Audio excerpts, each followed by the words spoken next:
After a year from hell that was filled with disappointment, the New Jersey Devils are hoping that the 2024-25 season will be much more like the dream of the 23-24 season that they envisioned rather than what actually came to pass. Plagued by injuries, bad goaltending, bad coaching, and just plain bad luck, the Devils are hoping that they got all that bad juju out of their system last year and are now poised to return to the heights that many, including myself, had thought that they were capable of last year. But did they put themselves in a position to reach those new heights and potentially contend for the Metro Division title?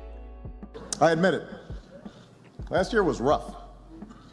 No pun intended, but like I said, last year was hell for the New Jersey Devils. A team that was full of youth and promise had their season derailed thanks to injuries to Captain Nico Hischier and to their young superstar Jack Hughes. But even though it seems like that would be the logical place where the Devils season would come off the rails, it actually wasn't. They held on for a good long while and were even 7 games over 500 as late as mid-January last year. But then the injuries just kept piling up, the goaltending started to crumble little by little, and eventually they just slipped back to 500. They were never really a bad team last year, they just fell back into being an aggressively mediocre one despite all that talent at their fingertips. There was no massive losing streak that doomed the Devils. It was death by 1,000 cuts, just a few 2 and 3 game losing streaks, losing 3 of 5, 4 of 6, and just never really being able to right the ship, unfortunately.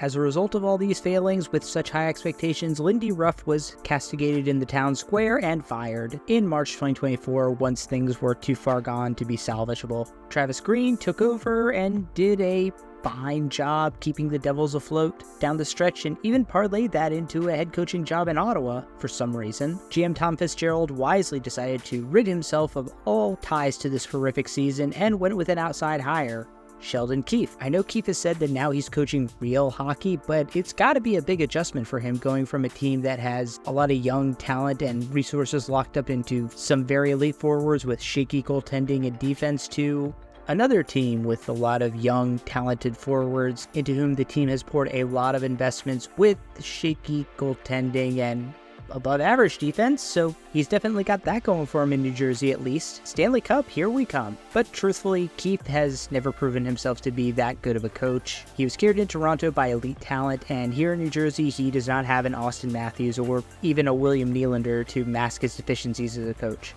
You're a star, you're on top, somebody bring you some hair. You should kill yourself.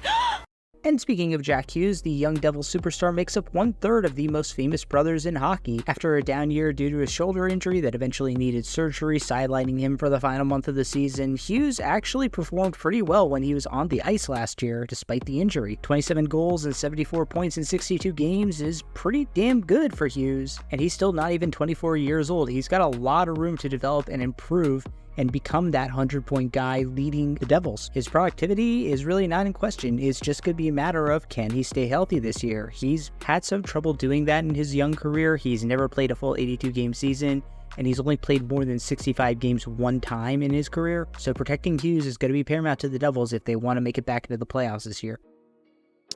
Oh, this guy again. Also returning from injury, Jack Hughes will be joined on that top line by Captain Nico Hischier, who hasn't been quite as prolific as his teammate offensively, but has been a bit more durable and is a bit more well-rounded of a player. With Jesper Bratt flanking them, if these two are back to full strength, that New Jersey Devils top line is one of the best in the NHL, and it's a very young one, with Hischier at 25 being the oldest of the trio. And don't sleep on that third amigo, Jesper Bratt. He is a very good player in his own right, putting up a career-high 83 points last year and playing all 82 games. On the second line, you can have a little bit more of a mix and match feeling, maybe slot down Hughes as a 2C if you want to spread the wealth a bit, but it'll probably be the skilled Andre Palat there along with Timo Meier and Dawson Mercer to inject a little bit of youth into that group. Now Mercer at 22 is the one I'm keeping my eye on a little bit to see if he can take a next step forward, and I think if you put him alongside a guy like a Palat, like a Meier, like a Jack Hughes, or even put him on that first line with Hischier if you wanted to, he has the potential to become a 50-60 point guy. On the third line, it's all about about them retreads, baby. Yeah, you got Eric Haula in the middle for his third year as a Devil, but you also got a couple of guys who just couldn't quit. Stefan Noesen and Tomas Tatar, both coming back to New Jersey after a few years away from the team. Unfortunately, as they learned, you just can't get a good bagel out in Seattle or down in Carolina. The fourth line, surprisingly, has a little bit of skill to go along with their pop. Paul Cotter, Curtis Lazar, and Nathan Bastian, they can all play that heavy style of game that you want out of your fourth liners, but they also have a good scoring touch among the three of them. On the back end, they're headlined by Dougie Hamilton, who is himself recovering from a pectoral injury that sidelined him for a large portion of the season last year as well. He'll be paired up with Jonas Siegenthaler, who is a bit of a jack of all trades, pretty good at a lot of things, but not great at any one thing. He's probably better suited to be on the second defensive pairing than the first, but at least he's not counted on to be the alpha of the two. The bottom two pairs are a mishmash of young players that the organization is hoping will take a next step forward, with some veterans that they brought in to go along with them. Luke Hughes, the Ringo Starr of the Hughes brothers, is hopefully going to take advantage of the big minutes he's expected to eat up this year and become a major factor for the Devils on both the power play and PK. He'll be paired with their biggest offensive signing, Brett Pesce, while Brendan Dillon will go alongside former first-round pick Simon Nemec, aka the guy the Devils took instead of Logan Cooley. So don't worry, no pressure, Simone. In goal, the Devils were atrocious last year between Vitek Vanacek, Akir Schmid, and Nico Dawes, so they jettisoned 2/3 of that equation, bringing back Dawes, who was, I guess, the least bad of the trio, and at 23 still has some promise left in him, and made their biggest splash of the offseason by trading for Jacob Markstrom. I mean, there's no way that their goaltending could possibly be as bad as it was last year, right?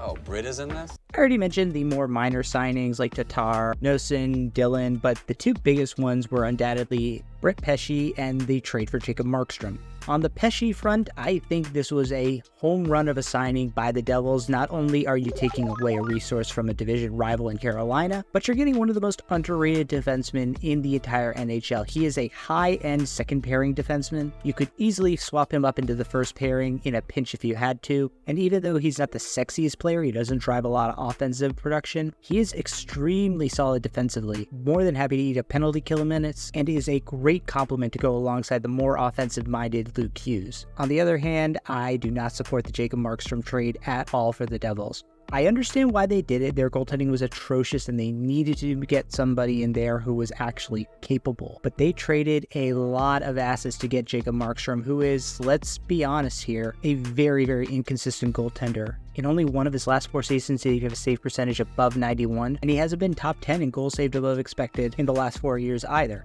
He's a good goaltender, do not get me wrong. He is definitely an improvement over what they had last year, but I do not think he was worth giving up a first-round pick and a promising young defensive prospect like Kevin Ball. My one cardinal rule for roster building is do not overpay mediocre goaltenders, and I fear that is what the Devils did. And one who's about to be on the wrong side of 35, I might add. And there was a silver lining to the Devils' terrible year last year. They ended up with a top 10 pick, which they used to draft one of the most highly touted Russian defensemen, Anton Silyayev, at pick number 10. Honestly, he's a little bit of excess goods in my opinion. I don't know if he's going to be able to push out guys like Luke Hughes or Simon Nemec, but it's just a little bit of good insurance. If one of those guys busts, they have a little bit of extra insurance and a great defensive prospect in the minors waiting.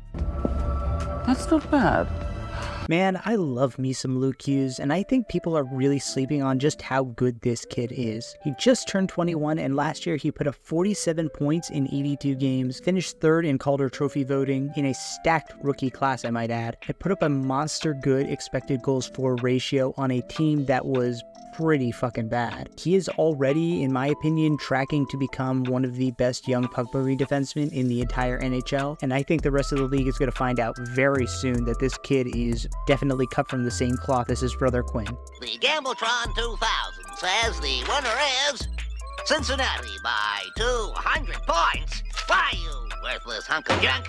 The Devils are my number 2 team, and honestly, after watching them last year, if they had a human being in between the pipes for most of the season, I think they'd probably make the playoffs quite easily. The injuries, they sucked. The coaching, it was not great in spurts. But this was a team that finished top 10 in terms of expected goals for at 5-on-5, ahead of teams like the Vegas Golden Knights and even the Toronto Maple Leafs. Problem was that they just gave up more goals than was expected, and that's largely due to their poor goaltending. I know I said I didn't like the Markstrom trade, but there's no denying he will be better than Vitek Vanacek, Akira Schmid, and Nico Dawes. It's just an inevitability. And even though I think firing Lindy Ruff probably doesn't matter anything at the end of the day, all Sheldon Keefe is going to have to do in New Jersey is basically the same thing that he did in Toronto, which is let superior talent mask his coaching deficiencies and carry him into the playoffs. Once they're there, though, yeah, he's going to be praying that those Hughes brothers are clutch, unlike Marner.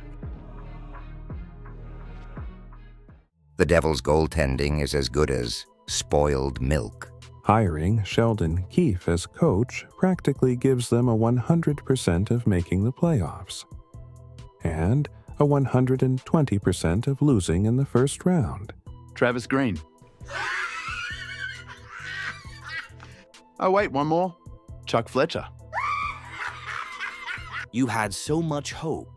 The chance to emerge as a contender for the next decade, and look at you. Turns out that it's probably going to amount to nothing again. No matter how many players you are gifted with, it's the same hamster wheel again and again and again. This team's Groundhog Day cycle infuriates me, and I'm a Rangers fan.